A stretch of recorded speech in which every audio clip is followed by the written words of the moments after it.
Missed Thursday's show? Here's the recap, presented by Honda.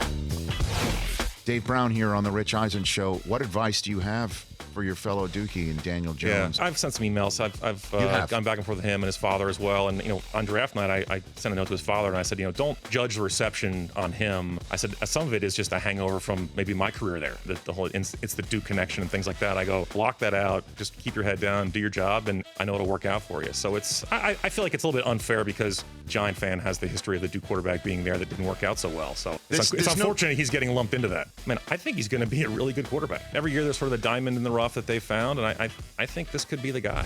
Jane Skinner-Goodell here on the Rich Eisen Show. I have a fantasy football team, and I'd like to ask you on your football acumen here. Would you mind chiming in as to whether I should make this trade? I'm going to bring a dose of reality to your fantasy world, Rich. Okay. Here's what I have to say to you, Rich. Do not take the bait. I think you're obsessed with repeating your win from last year, and you're taking your eyes off the prize. Patrick Mahomes is a fantasy. And I should just like Andy Reid, just stand my ground and just say, come at me. Is that what you're saying? I don't want to see it. I don't want to see the man spread, but that's what you think. Torrey Smith here on the Rich Eisen Show. Paul Finebaum of ESPN had to say about Cam Newton and that he doesn't care about other people. I think it's very disrespectful to speak on someone's character when you don't know them personally. I'll be the first one to tell you that, and I think everyone knows Cam loves himself. And that's not necessarily a bad thing. Like, that's who he is. He's confident.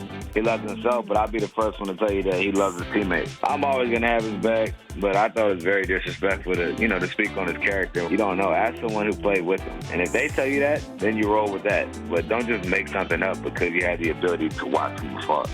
Host and executive producer of a new ESPN docuseries, Backstory, Don Van Natta. Interviewed Pete Rose at the Mandalay Bay a few weeks ago.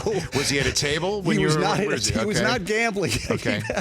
What type of Pete Rose did you find?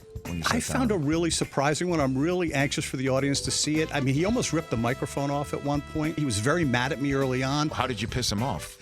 I just kept pressing him on 1989 and the fact that he lied for 15 years about gambling. And he thought I was going to ask a question or two, and I kept pressing him. Does he not know who you are and what you're about, Don? I don't know if he did his homework on me.